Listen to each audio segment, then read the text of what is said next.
Let start the study without wasting time. तो हमने पिछले यूनिट के फर्स्ट पार्ट में पढ़ा था, तो उसका कुछ पोर्शन रह गया था। ये अपवर्ड और डाउनवर्ड के बारे में, उसको हम पढ़ लेते हैं।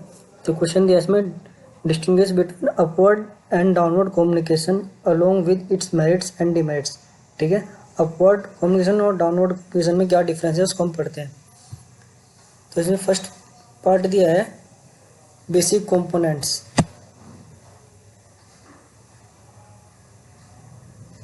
बेसिक कंपोनेंट्स में इधर दे रखे हमारे यहाँ पे direction, speed, purpose, nature, example. ठीक है, तो हम अपवर्ड कम्युनिकेशन में देखते हैं पहले डायरेक्शन।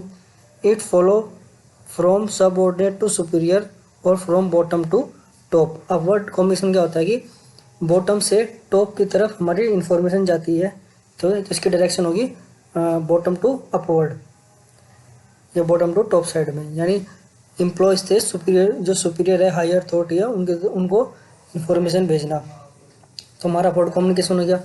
इसी तरह डाउनवर्ड कम्युनिकेशन में it flows from superior to subordinate और from top to bottom. Downward में क्या हो गया, सुपीरियर टू सबऑर्डिनेट तक इंफॉर्मेशन आती है या कोई भी जो मैसेज होता है वो आता है, तो ये क्या हो गया, फ्रॉम टॉप टू बॉटम, ये डाउनवर्ड में हो गया। स्पीड, अब स्पीड के बारे में इसमें it is slow because it has pass through many levels because in this communication information forward by lower people और लोअर अथॉरिटी एम्प्लॉयज। क्या है कि जो इसमें इंफॉर्मेशन की जो स्लो स्पीड है वो स्लो है। स्लो क्यों है, जो इन्फॉर्मेशन है या कोई मैसेज है वो downward to bottom to top जा रहा है, तो उसमें क्या है कि जो नीचे एम्प्लॉयज़ है, हमें अपने सुपीरियर को बोल लेंगे, अपने ऊपर से ऊपर जो अथॉरिटी है उनको बोल लेंगे इन्फॉर्मेशन के लिए, किसी मैसेज के लिए, तो डिले कर देते हैं कि नीचे से आ रही है इन्फॉर्मेशन, तो उसको जल्दी ऊपर तक नहीं पहुंचाते। ठीक है, क्योंकि जो उनको मैसेज दे रहे हैं लोअर पीपल है। इस तरह डाउनवर्ड कम्युनिकेशन में क्या है, इसका जस्ट रिवर्स है। इट इज़ वेरी स्विफ्ट और consume less time because in this communication information forward bye hire people. इसमें क्या है, स्पीड ज़्यादा है। ठीक है, अपवर्ड कम्युनिकेशन के मुकाबले, क्योंकि जो इन्फॉर्मेशन है, कोई मैसेज जो भी डिलीवर हो रहा है वो हायर अथॉरिटी, जो हायर पीपल है उनके थ्रू आ रहा है, तो जल्दी ही नीचे तक पहुंच जाता है, सभी तक पहुंच जाता है। ठीक है, नेक्स्ट पॉइंट है पर्पस। पर्पस क्या है अपवर्ड कम्युनिकेशन में, it is provide feedback and give suggestion about how a task has been executed. ठीक है, ये फीडबैक फॉर्म होता है, एक तरह की फीडबैक होती है, ये सजेशन हो सकता है जो ऊपर दिया जाता है किसी भी टास्क को कैसे करना है, किसी तरीके से उसको हैंडल करना है, इसमें फीडबैक होता है। तो इसका पर्पस क्या होता है, अपवर्ड कम्युनिकेशन का अधिकतर फीडबैक पर्पस ही होता है। लेकिन डाउनवर्ड कम्युनिकेशन में क्या पर्पस होता है, it is to give order for implementing instruction and executing responsibilities. Downward communication क्या होता है, ऑर्डर दिया जाता है, ऑर्डर पास किया जाता है, या इंस्ट्रक्शन पास की जाती है, या फिर रेस्पॉन्सिबिलिटी दी जाती है। तो डाउनवर्ड कम्युनिकेशन में इसका पर्पस इंस्ट्रक्शन देना या रेस्पॉन्सिबिलिटी देना या कोई ऑर्डर पास करना होता है। नेचर, अपवर्ड कम्युनिकेशन का नेचर कैसा है, it is informative and appellative in nature. ठीक है, इंफॉर्मेटिव होता है, इसके अंदर इंफॉर्मेशन होती है। ठीक है, नेचर इसका। और it is authoritative and directive in nature. Downward में क्या होता है कि ऑथोरेटिव होता है या फिर डायरेक्टिव नेचर होता है, यानी ऑथोराइज को एक तरीके से कह सकते हैं हम, फोर्सफुली हमें करना ही होता है, जो हमको ऊपर से ऑर्डर दिया जाता है। एग्जाम्पल, अपवर्ड कम्युनिकेशन में एग्जाम्पल क्या है हमारा, it includes reports, proposal, suggestion, etcetera. ठीक है, एग्जाम्पल्स में इसमें रिपोर्ट्स हो सकती हैं, प्रपोजल्स हो सकते हैं, कोई सजेशन हो सकता है अपवर्ड कम्युनिकेशन में। और डाउनवर्ड कम्युनिकेशन में it includes orders, circulars, notice, etcetera. ठीक है, इसमें ऑर्डर्स होते हैं या फिर कोई नोटिस होता है, कोई मैसेज होता है। अब हम पढ़ते हैं नेक्स्ट पार्ट, इसमें दिया merit of upward communication. Upward communication की क्या क्या मेरिट्स हैं। ठीक है, first point, development of plan, plan को डेवलपमेंट करने के लिए हेल्पफुल है। Number 2, providing suggestion and opinions. ठीक है, सजेशन ओपिनियन प्रोवाइड कराता है। नंबर 3, मोटिवेटिंग टू एम्प्लॉयज़, जो एम्प्लॉयज़ हैं उनको मोटिवेट करता है। Number 4, good labour management relationship, जो लेबर है उनके बीच में अच्छा रिलेशनशिप मैनेजमेंट करता है।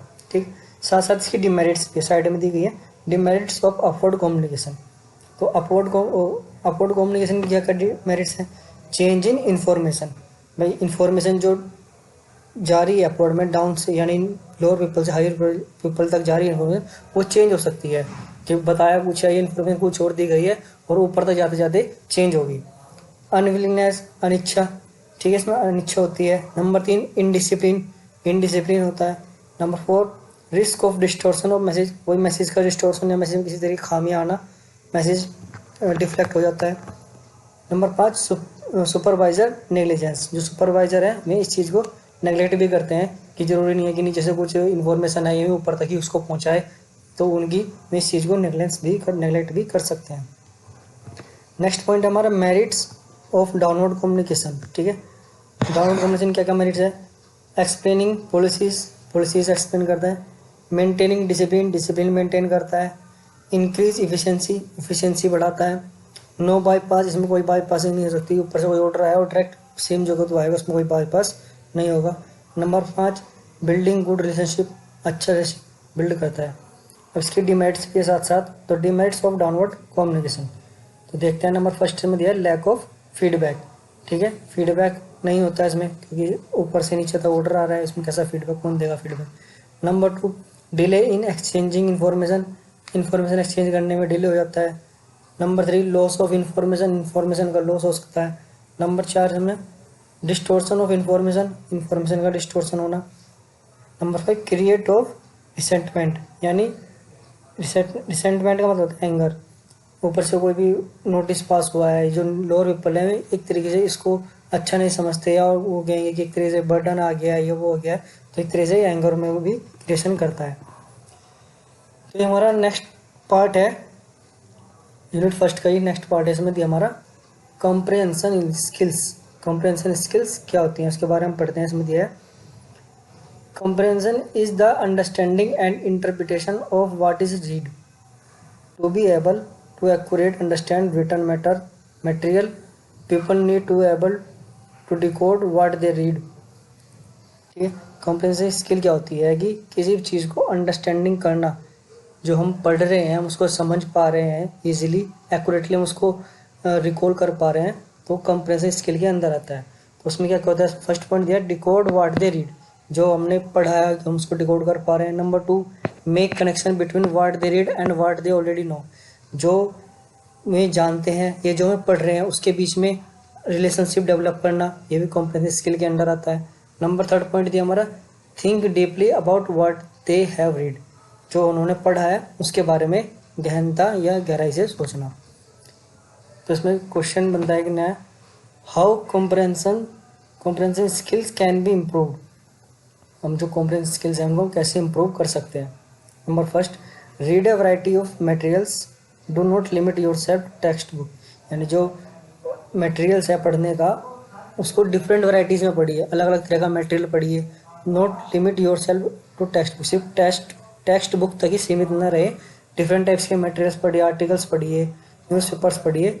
ठीक है, सेकंड पॉइंट दिया इसमें read fairly long portion of the material, जो आप पढ़ रहे हैं उसको शॉर्ट ना पढ़ के ज़्यादा से ज़्यादा पैराग्राफ पढ़े, ज़्यादा से ज़्यादा पेजेस पढ़े, तो यानी ज़्यादा से ज़्यादा मटेरियल पढ़े। नंबर 3 सर्किल अननोन और unfamiliar word as you read, जो आपने पढ़ा है कोई पैराग्राफ पढ़ा है उसमें जो अननोन वर्ड्स आ रहे हैं या अनफैमिलियर वर्ड्स आ रहे हैं जिनको आप नहीं जानते या आपको अजीब लग रहे हैं, उनको अनसर्किल कर लीजिए, उनको सर्किल कर लीजिए, उनको मीनिंग चेक करिए। फोर्थ पॉइंट इसमें after reading recall as much of the information as possible, पढ़ने के बाद जब आपने कोई चीज़ पढ़ ली है तो उस समय बाद उसको रिकॉल करिए कि आप उसको कितना याद कर पाते हैं, उसको कितना रिकॉल कर पाते हैं, जितना पॉसिबल हो सके। Next point consider how interesting the subject matter is and how much you already know about the subject, consider करिए जो आपने सब्जेक्ट पढ़ा है वो कितना इंटरेस्टिंग है और कितना आप उस सब्जेक्ट के उस मैटर के बारे में ऑलरेडी जानते थे। Next point answer question about the material after reading, जब आपने उसको पढ़ लिया लास्ट में उसके बारे में क्वेश्चंस आंसर करिए, उसमें से क्वेश्चंस निकालिए, उसमें से आंसर निकालिए। ठीक है, तो इस तरह से हम अपनी कॉम्प्रिहेंशन स्किल्स को इम्प्रूव कर सकते हैं। नेक्स्ट क्वेश्चन दिया what are the techniques for good comprehension, comprehension के लिए गुड टेक्निक्स क्या होते हैं, क्या क्या टेक्निक्स होने चाहिए। फर्स्ट पढ़ते हैं, फर्स्ट दिया हमें स्कीमिंग एंड स्कैमिंग, ये पॉइंट दिया before starting to read a text in detail we should take a moment to preview the text, किसी भी टेक्स्ट को या किसी भी पैराग्राफ को पढ़ने से पहले हमें एक बार उसको सारे को अच्छी तरह से देख लेना चाहिए, एक प्रीव्यू ले लेना चाहिए।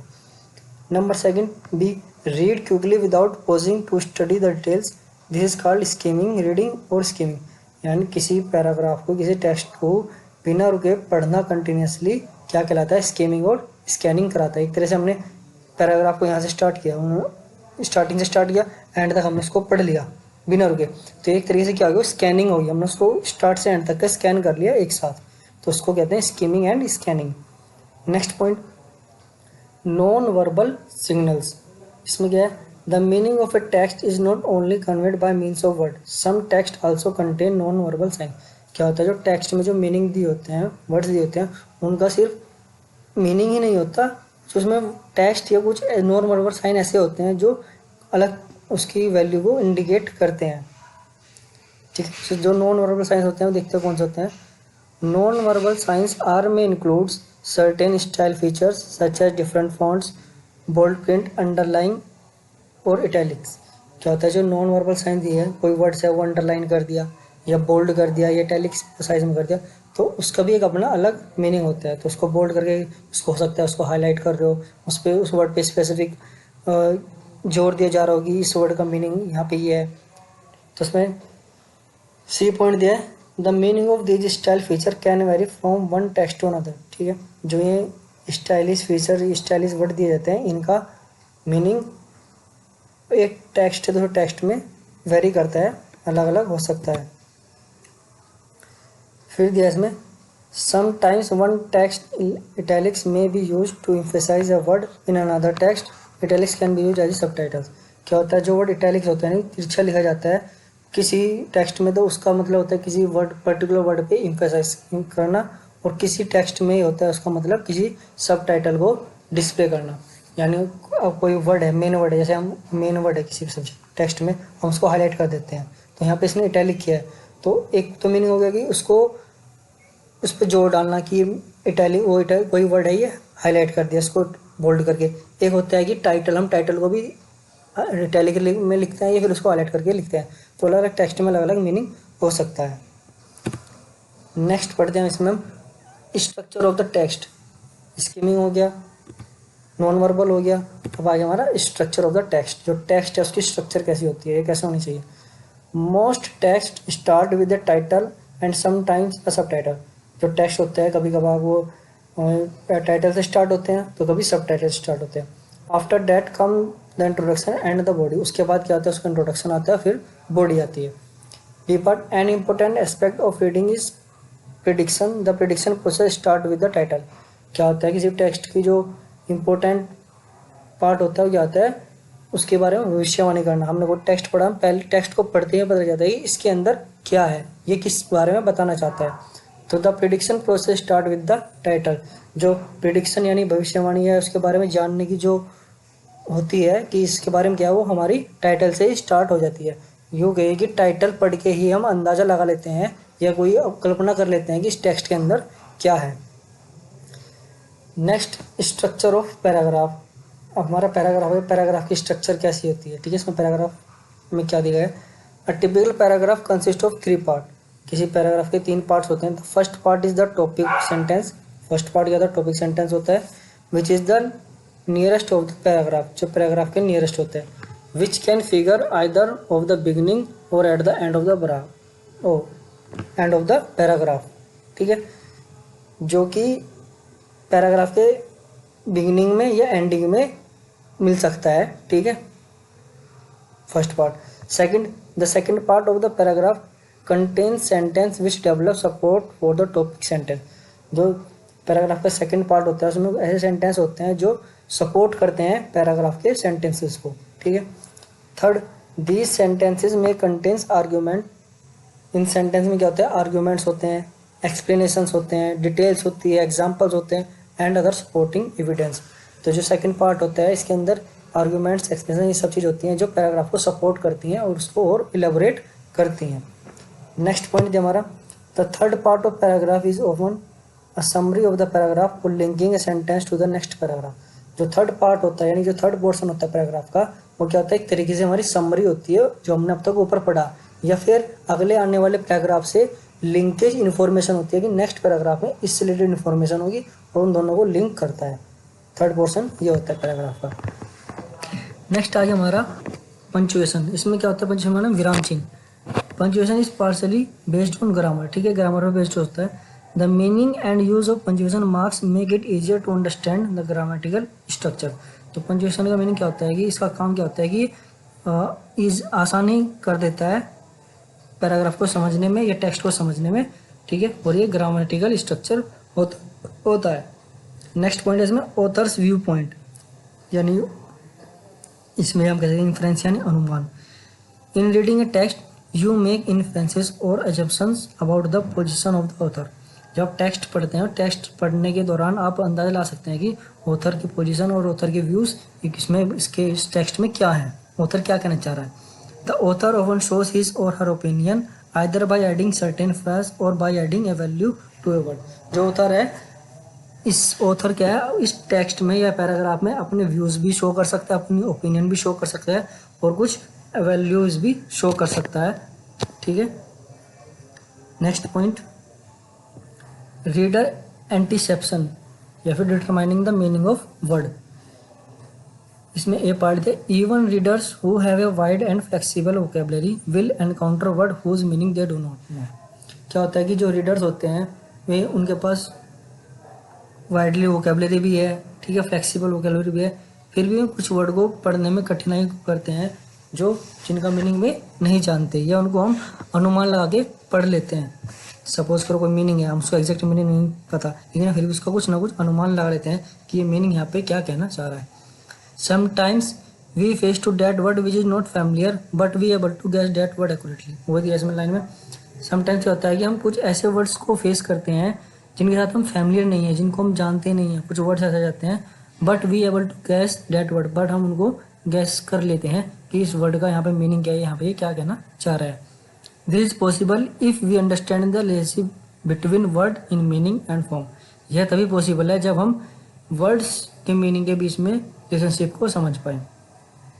नेक्स्ट पॉइंट है हमारा summarizing. Summarizing last. It is very difficult to remember the complete content of long text.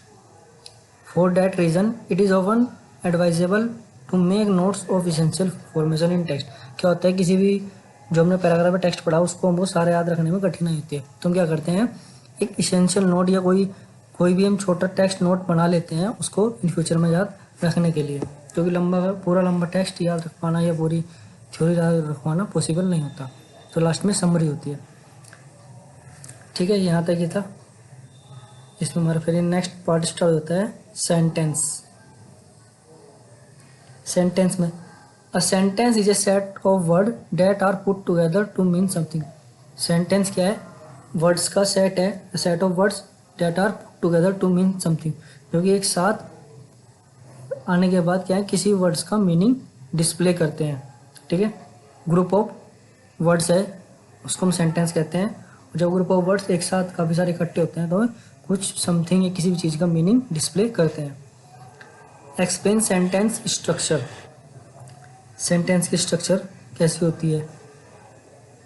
Sentence structure is the way in which sentence is arranged grammatically. Sentence structure एक ऐसी process है या sentence structure वो है जिसमें sentence को एक grammatically वे में अरेंज किया जाता है। Sentence structure depend on the language in which we are writing और स्पीकिंग। सेंटेंस की जो स्ट्रक्चर है वो डिपेंड करता है कि हम किस लैंग्वेज में लिख रहे हैं, किस लैंग्वेज में बोल रहे हैं। Sentence structure is the way in which combine words clause or phrases in order to convey complete thought or idea, ठीक है। सेंटेंस स्ट्रक्चर एक वो है जिसमें कंबाइन होने के बाद वर्ड या क्लोजेस या फेसेस एक ऑर्डर में आने के बाद किसी भी कंप्लीट आइडिया को या थॉट को एक्सप्रेस करते हैं। फोर्थ पॉइंट है English sentence structure require at minimum A subject and a verb. जो इंग्लिश सेंटेंस की स्ट्रक्चर है उसमें कम से कम हमको एक सब्जेक्ट और एक वर्ब की रिक्वायरमेंट होती है। इसमें आता है डिफरेंट पैटर्न्स ऑफ सेंटेंसेस, ठीक है। सेंटेंस के डिफरेंट पैटर्न्स एक पार्ट दिया है सिंपल सेंटेंस। सिंपल सेंटेंस में क्या है, simple sentences are made up of a single clause containing simply one subject and one verb. जो सिंपल सेंटेंसेस होते हैं वो किससे बने होते हैं, एक सिंपल क्लोज होता है उनके अंदर और एक सिंपल सब्जेक्ट और एक वर्ब होती है। जैसे इसमें एग्जांपल दिया है, for example Supriya went to school, ठीक है, सुप्रिया स्कूल जाती है। एक है शिवांगी वॉच द डॉग, ठीक है, ये दोनों क्या है, सिंपल सेंटेंसेस हैं। अब इसमें in each of these two sentences we have one clause consisting of a single subject and one verb. इन दोनों सेंटेंस में क्या है, एक सब्जेक्ट है और एक वर्ब दिया है, ठीक है। बी पार्ट पढ़ते हैं, इसमें दिया है compound sentences. A compound sentences is formed when two independent clauses are joined together by coordinating conjunction। Compound sentence क्या होता है कि जब दो इंडिपेंडेंट क्लोजेस ज्वाइंट किए जाते हैं एक साथ। जैसे कि दिया इसमें एग्जांपल है, Adhikansh went to the school, एक क्लोज हो गया, but her sister went to the mall, ये दूसरा क्लोज हो गया। इसमें दिया है next one, Shubhangi was the dog and Sakshi was the utensil, ठीक है। इसमें दो क्लोजेस दिए हैं, शुभांगी का अलग है, साक्षी का अलग है, अधिकांश वाला अलग है, ये दूसरा अलग है। तो ये दो क्लोजेस हो गए, इन दोनों को जोड़ के जो सेंटेंस बनता है उसको हम कंपाउंड सेंटेंस बोलते हैं। As we can see each sentence is made up of two independent clauses, ठीक है। दोनों इंडिपेंडेंट क्लोजेस है, उन दोनों को जोड़ के हमारा सेंटेंस बना है। One is joined by the conjunction but and one by the conjunction and. तो ये जो दोनों जोड़े गए हैं, किस कंजक्शन जोड़े गए, एक तो हमने बट से जोड़ा है, Adhikansh went to the school but, ठीक है, हम इस बट यूज करें, but her sister went to the mall. और दूसरा में जोड़ा एंड से, Shubhangi was the dog and Sakshi was the utensil, ठीक है। तो ये हमारे क्या होता है, कंपाउंड सेंटेंसेस होते हैं। सी पार्ट पढ़ते हैं हम, कॉम्प्लेक्स सेंटेंसेस कौन से होते हैं। A complex sentence is formed by combining a dependent clause and an independent clause. Compound में क्या था हमारा, दोनों इंडिपेंडेंट थी, लेकिन इसमें क्या है कि एक डिपेंडेंट क्लोज होता है, एक इंडिपेंडेंट क्लोज होता है। If the dependent clause introduce the independent clause it must be set of A bye comma for a balance. जब कोई डिपेंडेंट क्लोज किसी इंडिपेंडेंट क्लोज को इंट्रोड्यूस करता है तो उसको हम कॉमा से बैलेंस करते हैं। For example, while Shubhangi was the dog, जब शुभांगी डॉग को वॉश कर रही थी, सखी वॉज द यूटेंसिल, सखी यूटेंसिल को वॉश कर रही थी, यहाँ पे साक्षी होगा, ठीक है। While Shubhangi was the dog, सखी वॉज द यूटेंसिल, ठीक है। ये हो गया हमारा कॉम्प्लेक्स सेंटेंसेस, एक डिपेंडेंट है इसमें, एक इंडिपेंडेंट है। डी पार्ट पढ़ते हैं, compound complex sentences. Compound complex sentences कौन से होते हैं। A compound complex sentence are those sentences that contain two independent clauses in addition to a dependent clause. मतलब टू इंडिपेंडेंट क्लोज होते हैं और साथ में एक डिपेंडेंट क्लोजेस भी होता है। For example, although I do not like study, I need to pass this test and I need to get an A in the class, ठीक है। इसमें दो हमारे इंडिपेंडेंट सेंटेंस है, एक डिपेंडेंट सेंटेंसेस है। ई पढ़ते हैं हम, complete sentences. Complete sentences are the sentences that consist of a subject and a verb and it must express a complete thought. Complete sentence होते हैं जिसमें सब्जेक्ट होते हैं, वर्ब होते हैं और किसी कंप्लीट थॉट को एक्सप्रेस करते हैं। For example, Tanu walk along the sandy beach of Goa, ठीक है, दे दिया है ना। ये फर्स्ट पॉइंट हमारा, Tanu walk along the sandy beach of Goa. Second दिया है इसमें, if we take out Tanu or walk we would have an incomplete sentence expressing in an incomplete thought. यदि हम इसमें से Tanu walked along the sandy beach of Goa में से हम तनु को और वॉल्क को रिमूव कर दें या आउट कर दें तो क्या है, इनकम्प्लीट सेंटेंसेस बन जाता है।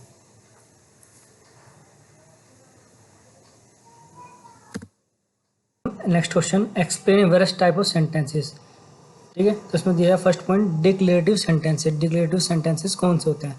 अ declarative sentence is the type of sentence used to relay information and it is punctuated with a period. Declarative sentence वो होते हैं जो इंफॉर्मेशन को प्रसारित या स्प्रेड करने के लिए यूज किए जाते हैं। Declarative sentence can be simple और कंपाउंड। डिक्लेरेटिव सेंटेंस सिंपल भी हो सकते हैं और कंपाउंड भी हो सकते हैं। And can be used in any tense as long as there present information. और उनको तब तक यूज़ किया जा सकता है जब तक में इंफॉर्मेशन को स्प्रेड कर रहे होते हैं, ठीक है। जैसे for example, the boy what home, ठीक है। नेक्स्ट पॉइंट है इसमें इंटरोगेटिव सेंटेंसेस, यानी जो क्वेश्चन मार्क होते हैं जिनमें क्वेश्चंस पुट अप किया जाता है। इंटरोगेटिव सेंटेंसेस इंटरोगेट और आस्क क्वेश्चन, उनमें क्या होता है, क्वेश्चन पुटअप किया जाता है। Second point, these are direct questions and they are punctuated with a question mark. ठीक है, ये डायरेक्ट क्वेश्चन होते हैं और पंक्चुएट किसके थ्रू किया जाता है, क्वेश्चन मार्क के थ्रू ही इनको स्टॉप किया जाता है, यानी लास्ट में क्वेश्चन मार्क मिलेगा उस क्वेश्चन में। Many interrogative sentence start with question word. कुछ इंटरोगेटिव सेंटेंस क्या होते हैं, क्वेश्चन वर्ड से स्टार्ट होते हैं, जैसे वाई वोज, इसमें फॉर एग्जांपल में दिया why does the sun shine. ठीक है, वोज डॉग इज डेड।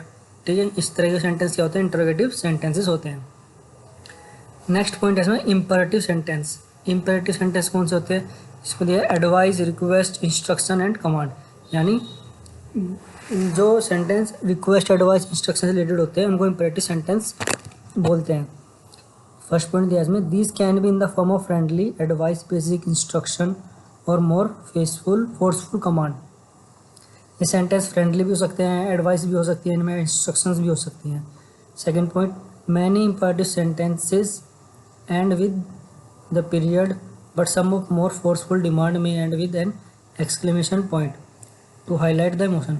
क्या होता है, जो इम्पेरेटिव सेंटेंस होते हैं कुछ तो में पीरियड से एंड हो जाते हैं, पीरियड मतलब इतना समाप्त हो गया, ठीक है, फुल स्टॉप से। But some of more forceful demand, कुछ होते हैं जिसमें कुछ डिमांड कर रहे होते हैं, में एक्सक्लेमेशन पॉइंट से एंड होते हैं।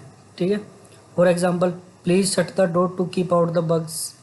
ठीक, नेक्स्ट पॉइंट दिया turn left at the bridge. ठीक है, इनमें एडवाइस या फिर इंस्ट्रक्शंस होती हैं। नेक्स्ट पॉइंट दिया है एक्सक्लेमेटरी सेंटेंसेस। एक्सक्लेमेटरी सेंटेंसेस कौन से होते हैं, exclamatory sentences are like declarative sentence. ठीक है, डिक्लेरेटिव सेंटेंस की तरह होते हैं भी। इनमें they make a statement instead of asking question. इनमें एक स्टेटमेंट बना दिया जाता है instead of asking question, question पूछने की जगह स्टेटमेंट ही प्रिपेयर कर दिया जाता है। But their main purpose is to express strong emotion.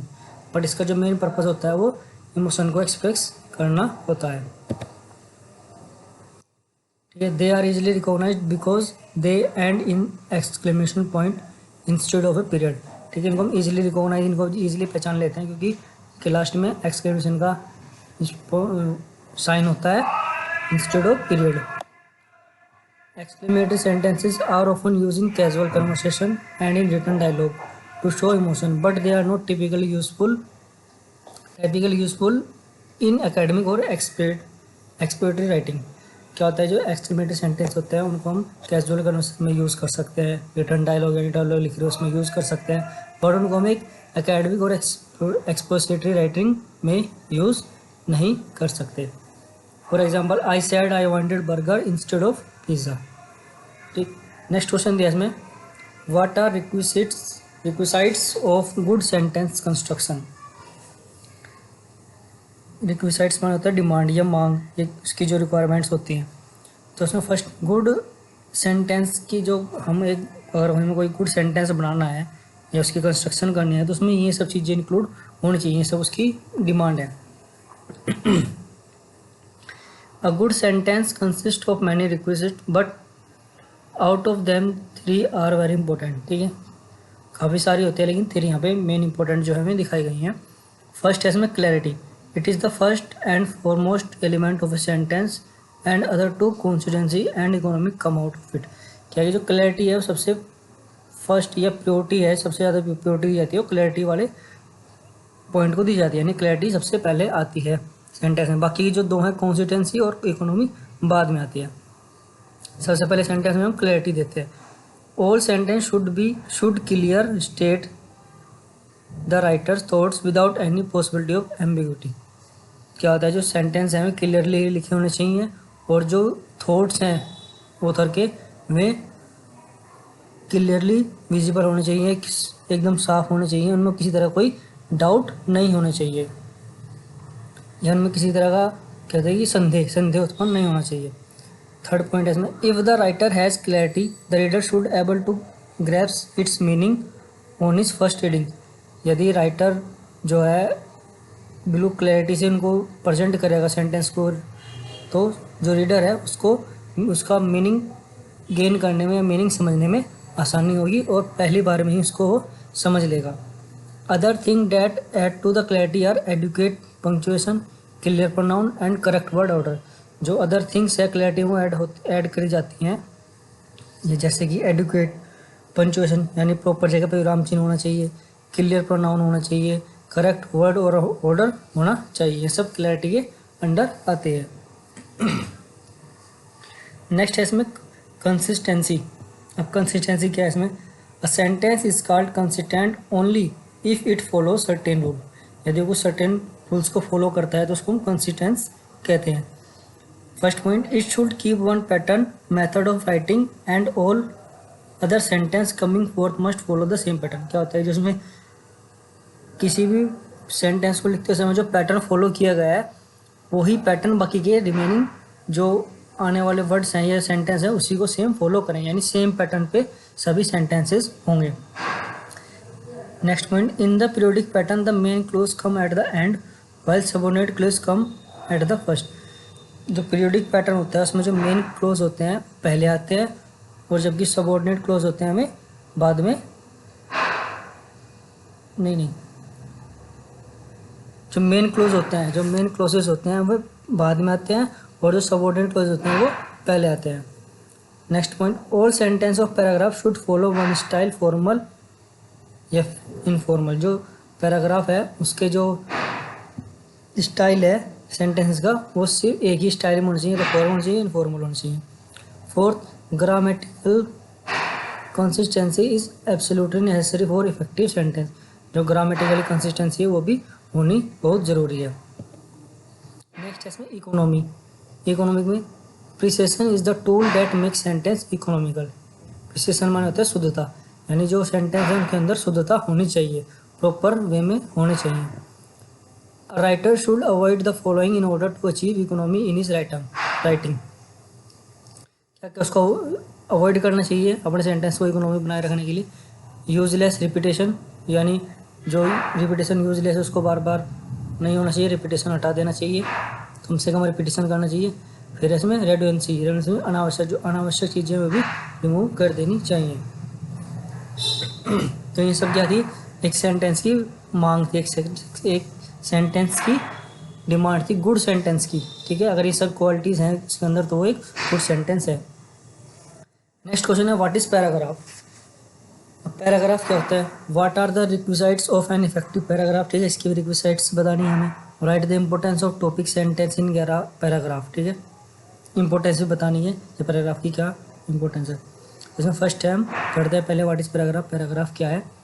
A paragraph can be defined as a group of sentence or a single sentence that express a single idea supported by evidence in the form of example thus forming a unit. Paragraph क्या है? Paragraph एक group है sentences का, ठीक है, जो कि sentence का जो एक आइडिया थॉट है उसको एक्सप्रेस करता है, supported by evidence in the form of example. यानी उस पैराग्राफ के अंदर जो एग्जांपल दिए है उनकी सहायता से वो आइडिया को एक्सप्रेस करता है, और ग्रुप ऑफ सेंटेंस को हम पैराग्राफ कहते हैं। नेक्स्ट पॉइंट क्या दिया इसने? It is a group of related sentence that communicate a single data. It is group of related sentence that communicate. ठीक है, ग्रुप ऑफ सेंटेंस होता है जो किसी सिंगल डाटा के साथ कम्युनिकेट करता है। थर्ड पॉइंट दिया है, it may express an opinion, provide information through the use fact and details, tell a story or a simple describe a person or a feeling. क्या होता है जो पैराग्राफ करता है वो क्या करता है? ये एक्सप्रेस करता है, ओपिनियन भी एक्सप्रेस करता है किसी की, एक सिंपल स्टोरी भी एक्सप्रेस कर सकता है, कोई फैक्ट डिटेल्स या कोई डाटा है उसको भी एक्सप्रेस करता है। कौन? पैराग्राफ। नेक्स्ट पॉइंट इसमें requisites of an effective paragraph. Paragraph की क्या रिक्विजिट्स हैं? जैसे हमने सेंटेंस की पढ़ी थी ऐसे ही पैराग्राफ। अब paragraph is a distinct unit in prose writing marked by an indentation of the first line. ठीक है, पैराग्राफ जो है एक डिस्टिंक्ट यूनिट है जो किसी भी गद्य के गद्य पद लेखन marked by intention of the first line, जो फर्स्ट लाइन में ही मार्क्ड कर दी जाती है। सेकंड पॉइंट है, generally a paragraph consist of 2 to 8 sentence. Generally जो होता है पैराग्राफ में कम से कम 2 से 8 सेंटेंसेस होते हैं। Third point, sometimes short paragraphs may be use to emphasize a particular point. कभी कभार क्या होता है जो छोटे पैराग्राफ होते हैं किसी पर्टिकुलर पॉइंट को एम्फेसाइज करते हैं, यानी हाईलाइट करने के लिए यूज़ किए जाते हैं। Longer paragraph are usually used in professional और टेक्निकल राइटिंग। जो लॉन्गर पैराग्राफ होते हैं उनको हम यूजुअली प्रोफेशनल या फिर टेक्निकल राइटिंग के लिए यूज़ करते हैं। Fifth point, a good paragraph make clear the meaning of this idea or topic, elaborate it and examine it critically. जो गुड पैराग्राफ होता है, गुड पैराग्राफ हम उसे कहते हैं जो किसी आइडिया के मीनिंग को या फिर टॉपिक को अच्छे से इलेबोरेट कर सके, एग्जामाइन कर सके और उसके बारे में अच्छे से सारी डिटेल्स दे सके, उसको हमें गुड पैराग्राफ कहते हैं। नेक्स्ट पॉइंट आता है इसमें importance of topic sentence in a paragraph. जो पैराग्राफ है उसमें क्या क्या इंपॉर्टेंसेस है टॉपिक ऑफ सेंटेंस की। अ topic sentence is that part of the paragraph which state it's main idea clearly and consciously. जो पैराग्राफ है उसका जो मेन आइडिया होता है क्लियरली, वो टॉपिक सेंटेंस में होता है, टॉपिक सेंटेंस से। It can be found at the beginning or at the end of paragraph. ये कहाँ पे मिल सकता है, या पैराग्राफ के स्टार्टिंग में भी हो सकता है, पैराग्राफ की एंडिंग में भी हो सकता है। Third point, generally it define the theme develop in the rest of the paragraph, while in later it concludes the discussion of the inference और केस में जो टॉपिक सेंटेंस होता है जनरली अगर थीम, जो पिछले पैराग्राफ की जो थीम डेवलप हुई थी उसको इलेबोरेट करता है या उसका निष्कर्ष निकाल के कंक्लूजन पे पहुंचता है। और फाइनल ऑब्जर्वेशन या फिर फाइनल ऑब्जर्वेशन देता है, यानी जो पैराग्राफ की जो थीम थी, हमने कोई पैराग्राफ चल रहा है, पैराग्राफ है, उसकी जो थीम है उस थीम का जो कंक्लूजन निकाल के या जो उसमें फाइनल ऑब्जर्वेशन है उसको ये रिप्रेजेंट करता है। Sometimes the topic sentence can be found in middle of the paragraph. ठीक है, कभी कभार ये टॉपिक सेंटेंस है कहाँ पे, पैराग्राफ के मिडल में भी मिलता है। इसमें नेक्स्ट क्वेश्चन दिया, what are the components of a good paragraph. ये एक गुड पैराग्राफ के क्या कंपोनेंट्स है। फर्स्ट वही topic sentence. The topic sentence is the main point of the paragraph. The topic sentence typically the first sentence of paragraph. जो topic sentence होता है वो फर्स्ट सेंटेंस होता है पैराग्राफ का। It helps to the reader to understand what are inside the paragraph. वो क्या करता है, वो रीडर्स को हेल्प करता है कि इनसाइड यानी इस पैराग्राफ के अंदर क्या दिखाया गया है, क्या दर्शाया गया है। The purpose of the topic sentence is state the main point of the paragraph and give the paragraph a sense of direction. जो टॉपिक सेंटेंस होता है ये उस पैराग्राफ के बारे में उसको एक डायरेक्शन देता है कि पैराग्राफ किस डायरेक्शन में जा रहा है, इस पैराग्राफ के अंदर क्या दर्शाया गया है। तो ये सब चीज़ कौन शो करता है, टॉपिक ऑफ सेंटेंस। ठीक है, ये एक कैरेक्टरिस्टिक्स तो ये होनी चाहिए हमारी। दूसरी क्या होनी चाहिए, concluding sentences. It is the ending sentence और ए लाइन ऑफ ए पैराग्राफ। क्या होती है, एंडिंग सेंटेंस और ए लाइन और ए पैराग्राफ। पैराग्राफ की एंडिंग सेंटेंस लाइन होती है। It should revise the main idea of the paragraph. क्या करती है, जो पैराग्राफ का मेन आइडिया है उसको दोबारा से रिकॉल या रिवाइज करती है, कंक्लूडिंग सेंटेंस। फिर था educate development. It is important to fully develop and discuss the topic of paragraph. If the paragraph is only 2 to 3 words, 3 sentences, then there possibility the graph is not fully developed। Educate का मतलब है कि paragraph जो है पूरी तरीके से कम more than 2 या 5 लाइन्स का होना चाहिए, सेंटेंसेस का होना चाहिए, जिससे पैराग्राफ में जो डाटा है वो ठीक से रिप्रेजेंट हो सके। अगर उसके अंदर इतना डाटा नहीं है, इतना उसके अंदर मटेरियल नहीं है पैराग्राफ के अंदर, तो वो फुली डेवलप्ड पैराग्राफ नहीं है।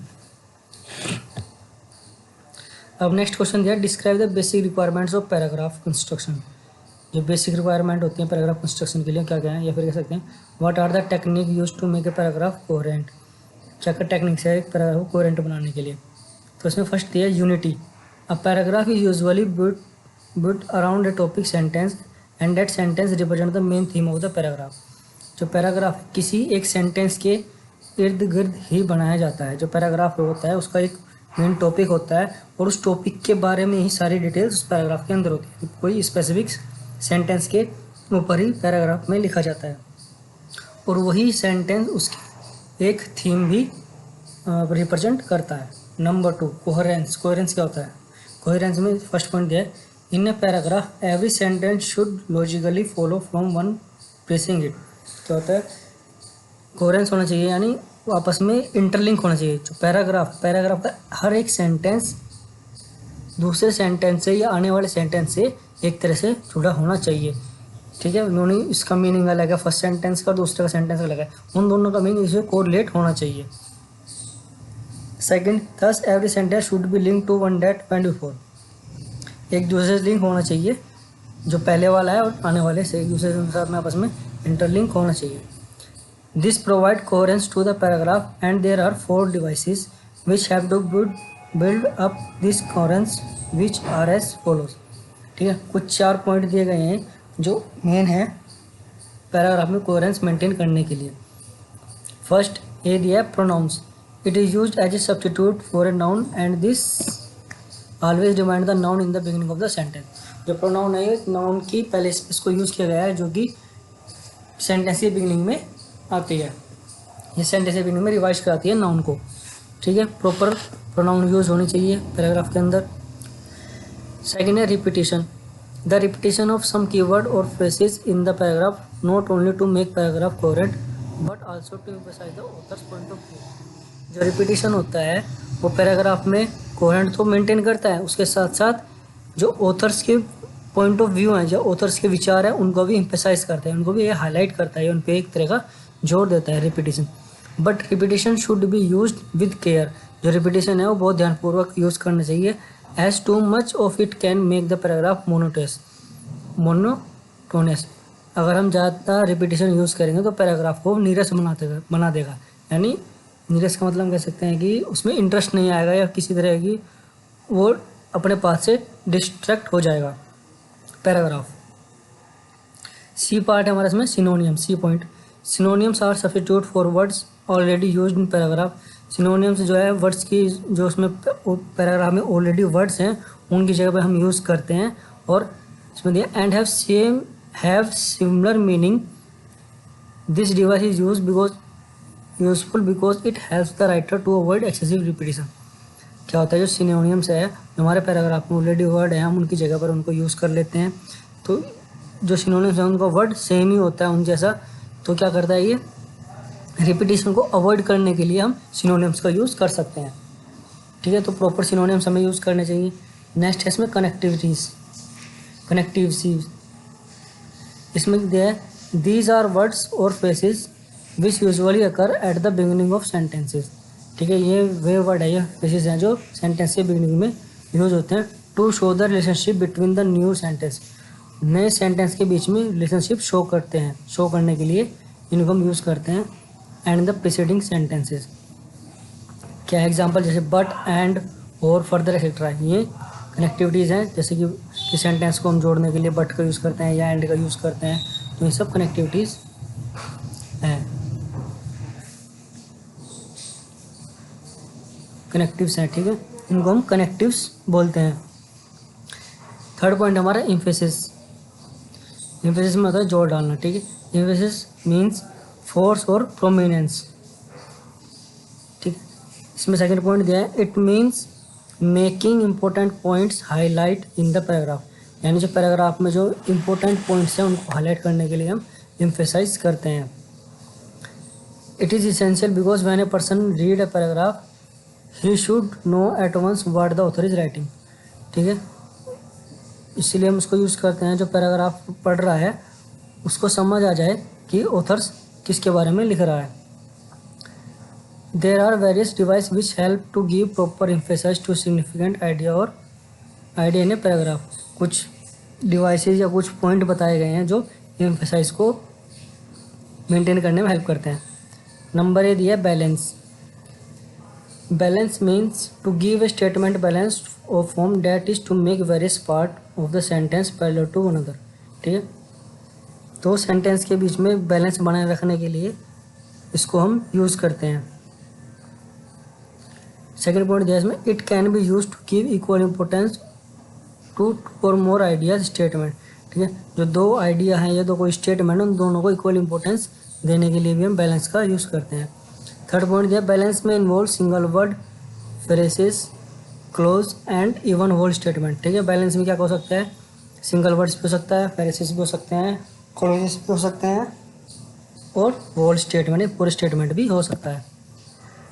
बी आ गया हमारा एम्फेटिक पोजीशन। एम्फेटिक पोजीशन में क्या है, this device is use to give emphasis to the most important idea in the paragraph. Emphatic position में क्या होता है कि जो मोस्ट इंपॉर्टेंट पार्ट है या आइडिया है पैराग्राफ का, उसको एम्फेसाइज करता है, एम्फेसिस करता है, यानी हाईलाइट करता है, ये उस पर इसी तरह का जोर डालता है। Second point, the most emphatic portion of the paragraph is the last sentence and the second most part is the first sentence. जो मोस्ट इंपॉर्टेंट पोर्शन होता है पैराग्राफ का वो लास्ट सेंटेंस होता है, और सेकेंड मोस्ट इंपॉर्टेंट कौन सा होता है, फर्स्ट सेंटेंस होता है। Number C, space. This is the most commonly use device, it simply means to give more space to the idea to be emphasize. यानी उस आइडिया, जिस आइडिया पर ज़्यादा एम्फेसाइज किया जा रहा है, जोर दिया जा रहा है, उसको एक प्रॉपर स्पेस प्रोवाइड कराता है। डी है repetition. Emphasize may be achieved either by repetition some keywords or by introducing synonym of word used earlier. Repetition क्या है, एम्फेसाइज को हम कैसे अचीव कर सकते हैं, या तो हम बार बार रिपीट करें किसी वर्ड को, एक कीवर्ड को, वो ज़्यादा हाईलाइट होगा, या फिर हम उसकी जगह कोई हम सिनोनियम्स वर्ड यूज़ करें तो वो भी एम्फेसाइज या हाईलाइट होगा।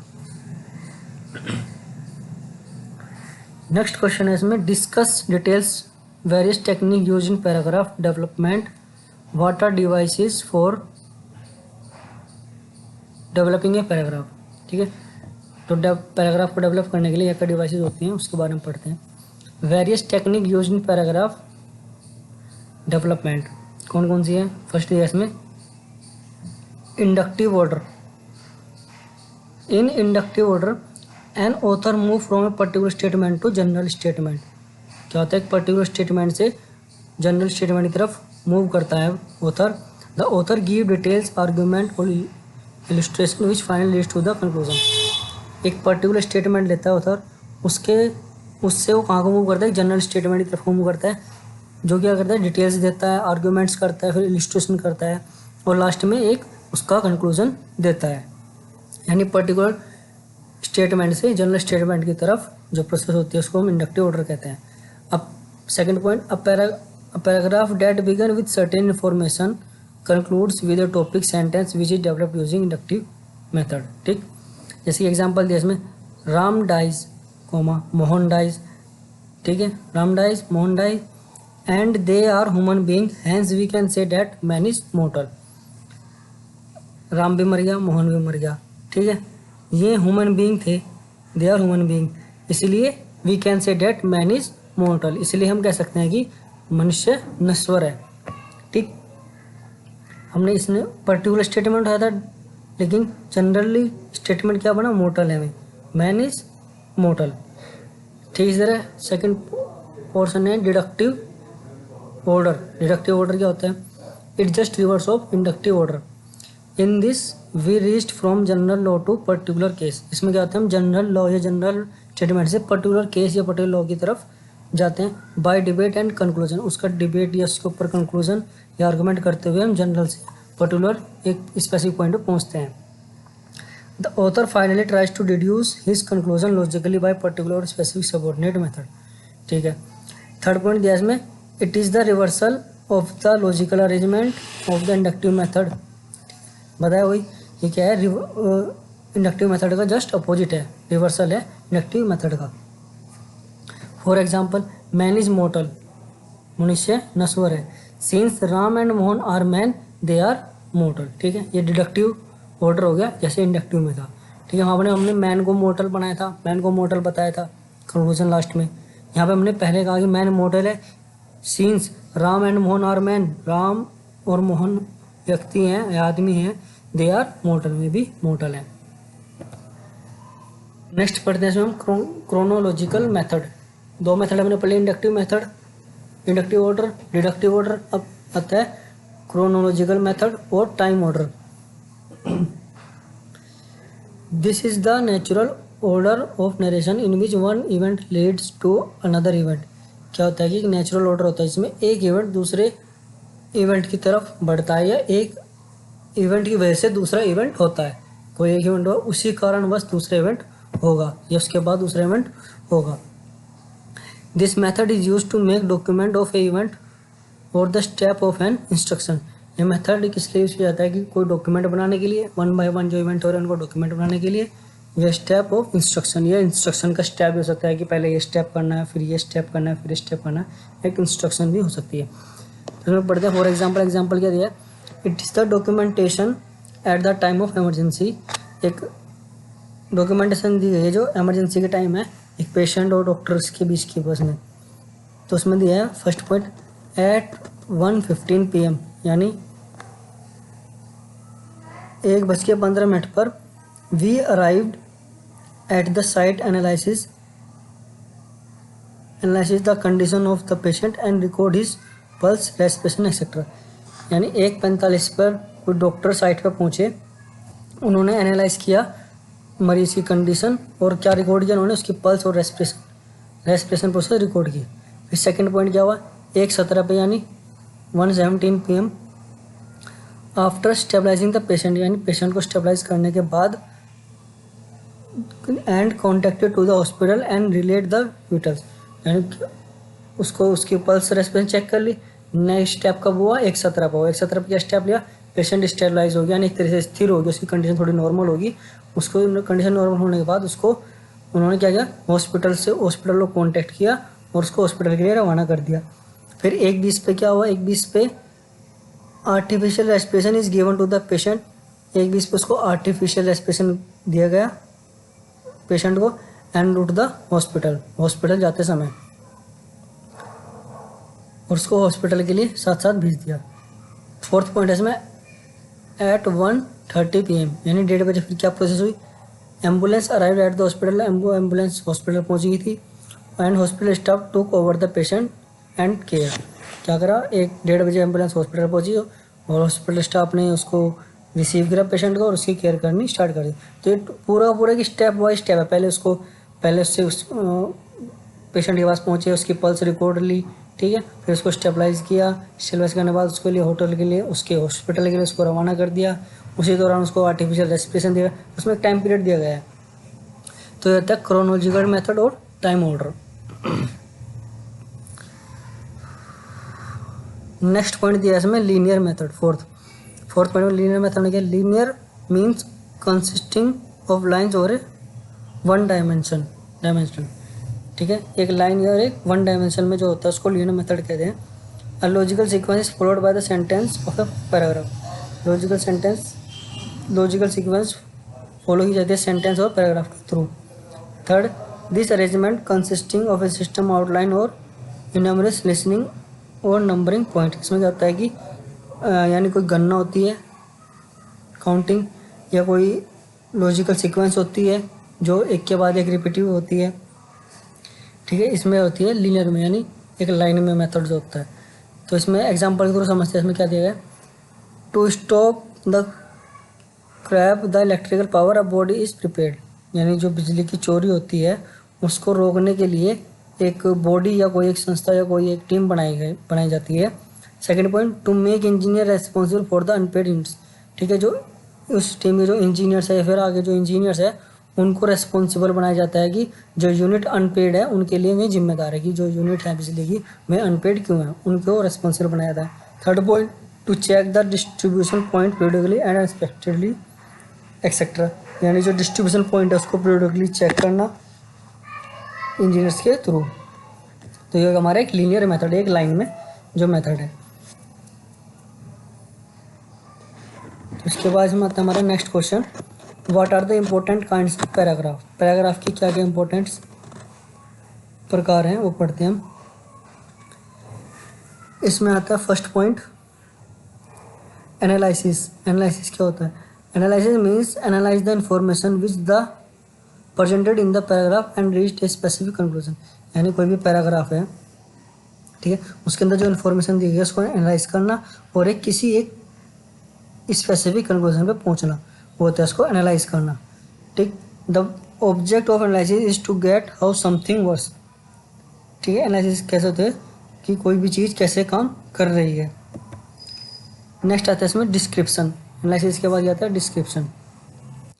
Description is a spoken or written representation of a person or object or event. Description क्या हो सकता है, स्पोकन और रिटन रिप्रेजेंटेशन हो सकता है किसी पर्सन का या ऑब्जेक्ट या किसी इवेंट का। इट प्रोवाइड फिजिकल पिक्चर और functional view of the object. ये क्या प्रोवाइड करता है, एक फिजिकल पिक्चर प्रोवाइड करता है या फंक्शनल व्यू प्रोवाइड करता है सब्जेक्ट को। थर्ड पेज में दिया डेफिनेशन। डेफिनेशन यानी परिभाषा। डेफिनेशन क्या होता है, a definition is a statement giving the meaning of a word. Definition क्या है कि स्टेटमेंट है जो किसी वर्ड का मीनिंग या टर्म का मीनिंग बताता है। It is use to clarify the meaning of a term in a compact and straightforward manner. ये किस लिए यूज होती है, किसी भी टर्म का मीनिंग क्लियरिटी से बताने के लिए या कॉम्पैक्ट कम से कम साइज में बताने के लिए और स्ट्रेट फॉरवर्ड मैनर में बताने के लिए हम डेफिनेशन का यूज़ करते हैं। Definition of term is a function of technical writing. जो डेफिनेशन टर्म है वो फंक्शन है एक टेक्निकल राइटिंग का। टेक्निकल राइटिंग का फंक्शन है डेफिनेशन। फोर्थ है इसमें comparison. Comparison brings out similarity and dissimilarity of two events. Comparison से क्या होता है कि हम किसी भी दो इवेंट की सिमिलरिटी और डिसिमिलरिटी को जान सकते हैं, ये एक दूसरे के सामने उनकी सिमिलरिटी हम मेजर कर सकते हैं। In constructing such paragraph we need to decide the point of similarity and also think the specific example to explain that similarity. इस तरह का पैराग्राफ जब हम क्रिएट करते हैं कंपैरिजन वाला, तो उसमें क्या करते हैं, हम पॉइंट्स डिसाइड कर लेते हैं सिमिलरिटी के लिए और उसके बारे में एग्जांपल भी प्रेजेंट करते हैं सिमिलरिटी और कि इसके बारे में क्या क्या एग्जांपल हम होते हैं उसके सिमिलरिटी से रिलेटेड। कंट्रास्ट में क्या होता है, while using the contrast mode for developing two main subject of a paragraph we bring out dissimilarity. Contrast में क्या होता है, ये डिसिमिलरिटीज उभर के आती हैं किसी भी पैराग्राफ के बारे में। जब हम किसी दो सब्जेक्ट के बारे में बात करें तो उसमें डिसिमिलरिटीज निकल के आते हैं। इन कंट्रास्टिंग सच पैराग्राफ, जब हम इस तरह का पैराग्राफ कंस्ट्रक्ट करते हैं, बनाते हैं, we need to decide the point of dissimilarity. हमें जो डिसिमिलरिटी का पॉइंट है उसको डिसाइड करने की आवश्यकता होती है। And think of specific example, और कुछ स्पेसिफिक एग्जाम्पल भी सोचने पड़ते हैं उस डिसिमिलरिटी से रिलेटेड जो उन दोनों जो उसका डिफरेंस शो कर सके। फिर आएगा कंपैरिजन कंट्रास्ट। कंपैरिजन कंट्रास्ट में क्या होता है, comparison contrast paragraph bring out both the similarity note the differences of two subject. यानी किसी दो सब्जेक्ट की सिर्फ सिमिलरिटीज़ को वो दिखाता है, दर्शाता है, डिफरेंसेस को नहीं दर्शाता।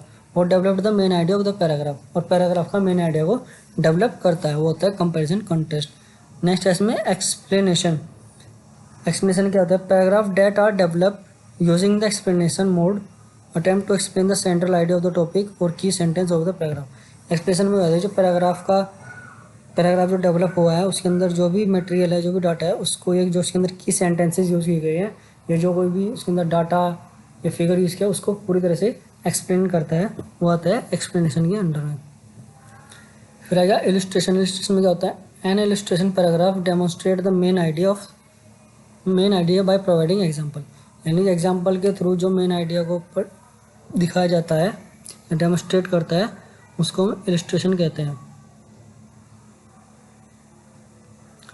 Classification. A classification paragraph is developed by breaking the main idea into categories. A classification paragraph is developed by breaking the main idea into two specific categories. यानी जो क्लासिफिकेशन होता है वो किसी आइडिया को दो अलग अलग कैटेगरीज में डिवाइड करके जो डिवाइड करता है उसको हम क्लासिफिकेशन कहते हैं। उसको हम क्लासिफिकेशन के थ्रू करते हैं। किसी भी कोई आइडिया है एक, उसको हमने दो पोर्शन में डिवाइड कर दिया, किसी भी स्पेसिफिक एक को एक कैटेगरी दे दी, एक को बी कैटेगरी दे दी। It is generally used when you want to introduce a variety of ideas. ये ज़्यादातर कब यूज़ होता है जब हम डिफरेंट वैरायटीज़ को इंट्रोड्यूस करते हैं, डिफरेंट वैरायटी ऑफ आइडियाज़ को हम दर्शाते हैं, रिप्रेजेंट करते हैं। In such a case we start with giving an overview of what is coming. ठीक है, नेक्स्ट पॉइंट दिया इसमें 10th, इसमें दिया problem and solution. In this type of paragraph the various possible solution to a problem at hand are discussed. इसमें जाता है कि डिफरेंट टाइप्स के जो वेरियस प्रॉब्लम होती हैं, जो पॉसिबल सॉल्यूशन होते हैं, उनको डिस्कस किया जाता है। ठीक है।